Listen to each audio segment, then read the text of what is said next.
My name is Kevin Tobin, and we're at home. We're in Ashland. This is a home that we built on my wife's family land just outside the town of Ashland. My wife, Michelle, spent her entire childhood pining to get out of little old Ashland. She wanted to go to the big city, and she wanted to live a place a little bit more metropolitan and cosmopolitan. And as soon as we got engaged, all she wanted to do was go back to Ashland, which was fine by me. So her parents have a farm just outside of Ashland, and they've got 40 acres of woods. When we were engaged, we were fortunate that they gave us a little plot of land. And so myself and my wife and her dad and her brother spent 2.5 years just working on nights and weekends to build the house. So we cleared the land and dug the footers and, did just about everything ourselves. And everyone who was involved in the project had a full-time job. So it was a lot. And my wife and I lived with her parents throughout the construction of the home. So I learned early on that when you build on family land, whatever you build there stays in the family. And so this is our forever home. And so we thought long and hard about where do we want to live and how do we want to live the rest of our lives.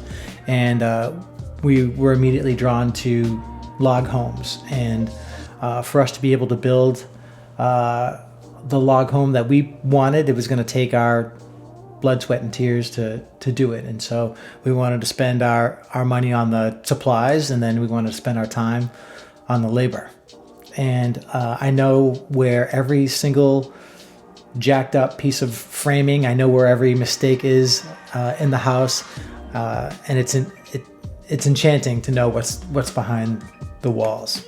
What was challenging about building the house was that it took longer than we thought, and so we were, we had a child that was on the way, and so we needed to. So my poor wife couldn't nest in the house. So the only room that was done in the house was actually the nursery.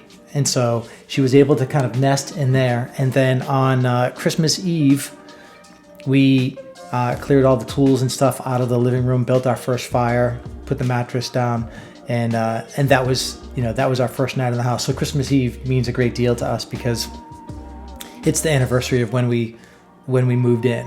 But it took a long time and was quite labor intensive, and you kind of shut the you'd work all day, come home, turn the generators on, move things forward, and then just as you shut the generators off and the lights off, it kind of hits you all at once that nothing is going to change here. Nothing is going to move forward until I turn that generator on again and that light on again, and push it forward. So when it came to planning other things as a couple, everything is simple and easy compared to building a house together.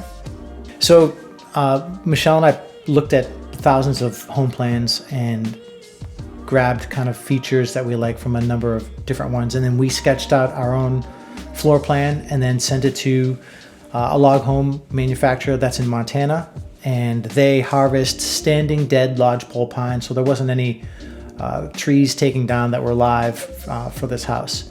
And so they mill all of the logs and then put them on a tractor trailer truck, and all at once there's 87,000 pounds of logs show up on a single trailer, and you look at it, you're like, oh, I guess all we have to do now is put it together. And so we absolutely love it here. I still will wake up and get a drink of water in the middle of the night, and I'll look around and I'm like, I can't believe I live here. So one of the reasons that we like the whole design of the house is the entire weight of the walls and the roof are suspended by the perimeter of the house, and then there's just two poles in the middle. And so we like this design because you can see what holds the house up, what makes it work. Even though all the walls are up, you can still see the bones of everything. And so you can't add an electrical outlet to a log home, not easily. And so you have to plan those things out way in advance. So they just put down, rows of logs, rows of logs, rows of logs. And so there's spikes that are about this big that are about every 4 feet but essentially it's gravity that's holding this thing together. One of the things that we love about the house, we have a deck that wraps around 3 sides, and in the process of building it, we decided to make it a little bit bigger. And once we were done with it, we realized it's so big, we called it Moby Deck. And it was supported by hand-peeled character logs.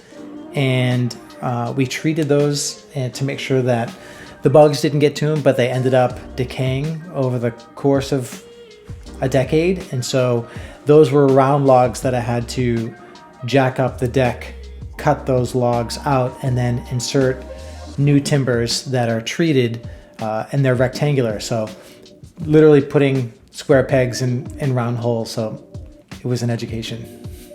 Well, anything that's in the house that looks nice can be credited to my wife. That has to do with plants, that has to do with furnishings and decor. My job is to keep the woods from taking our house over, and so it's always kind of creeping in. So the challenges out here are there's no trash pickup, so we do that on our own. Carpenter bees they don't eat the wood, but they bore into it and make homes, and so we're always kind of fighting the carpenter bees. And there's, in this part of Ashland, cable television hasn't quite made it here yet, and so never mind internet. We don't even have cable TV yet, and so, which is fine by me. When we built the house, the commute to Peak Experiences in Midlothian was about 45 minutes in a car and an hour and 45 minutes on a bike. And so my wife isn't the biggest fan of me spending too much time on the road on my bike. I think she'd prefer that I be on the trails because she trusts my abilities on the trails, but doesn't necessarily trust every other driver. So when we built Peak Experiences in Richmond, that cut my commute in a car to just 25 minutes and about 45 minutes on a bike. And so I'm not someone who typically likes to just go out and just kind of ride. I like trying to get somewhere. I like a destination. And so I like riding to work, and I like, I appreciate my commute because I love my work, and I appreciate my commute home because I love my family and I love my home. So there's always something to ride towards or to drive towards.